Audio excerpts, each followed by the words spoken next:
पौष माह के कृष्ण पक्ष की त्रयोदशी तिथि का विशेष महत्व है, खासकर भगवान शिव की पूजा और व्रत के संदर्भ में। द्विक पंचांग के अनुसार त्रयोदशी तिथि का आरंभ 26 जनवरी 2025 को रात 08:45 से होगा और यह 27 जनवरी 2025 को रात 08:34 तक चलेगा। इस तरह उदया तिथि के आधार पर और प्रदोष काल पूजा के मुहूर्त को ध्यान में रखते हुए 27 जनवरी 2025 को, जो कि सोमवार है, प्रदोष व्रत रखा जाएगा। प्रदोष व्रत शिव पूजा का एक विशेष अवसर है और इसे विशेष धार्मिक महत्व प्राप्त है। इस तिथि का इतिहास बहुत रोचक है।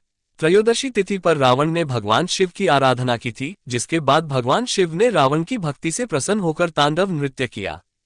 रावण की शिव तांडव स्तुति को आज भी शिव तांडव स्तोत्र के रूप में जाना जाता है और यह शास्त्रों में एक प्रमुख पूजा मंत्र बन चुका है। शिव तांडव का पाठ करने से व्यक्ति को धन, वैभव और अन्य मनवांछित फल प्राप्त होते हैं। इसके अतिरिक्त यह मान्यता भी है कि त्रयोदशी तिथि पर भगवान शिव ने चंद्रमा के क्षय रोग चंद्रदोष को भी समाप्त किया था, जिससे इस तिथि का ज्योतिष में विशेष स्थान है। प्रदोष व्रत विशेष रूप से चंद्रदोष, पुत्र की कामना, ऋण से मुक्ति, सुख सौभाग्य और शारीरिक मानसिक आरोग्य की प्राप्ति के लिए किया जाता है। इस दिन का व्रत खासकर सूर्यास्त के बाद किया जाता है, जब प्रदोष काल प्रारंभ होता है।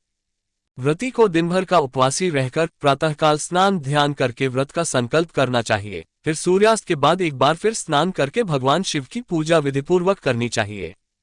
प्रदोष व्रत के समय विशेष रूप से शिवलिंग पर बेलपत्र, धतूरा, चंदन, दीपक और पुष्प अर्पित करने का महत्व है। ज्योतिष विद्या के अनुसार त्रयोदशी तिथि का प्रभाव व्यक्ति की कुंडली पर भी पड़ता है। खासकर चंद्रदोष को इस तिथि के व्रत और पूजा से दूर किया जा सकता है। इस तिथि पर व्रत करने से जीवन में सुख, शांति और समृद्धि का वास होता है।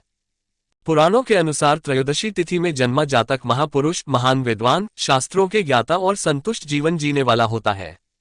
ये जातक अपनी इंद्रियों पर नियंत्रण रखने वाला और हमेशा दूसरों के भले के लिए कार्य करने वाला होता है। गर्ग संहिता में त्रयोदशी तिथि का विस्तृत वर्णन मिलता है, जिसमें इसे शुभ कार्यों के लिए सर्वोत्तम माना गया है। इस तिथि पर किए गए दान से पुण्य की प्राप्ति होती है। ब्राह्मणों को दान देने से सौभाग्य और समृद्धि प्राप्त होती है। यही नहीं, इस दिन किए गए अन्य धार्मिक कार्य जैसे मुंडन, विवाह या अन्य मांगलिक कार्य भी विशेष रूप से शुभ माने जाते हैं।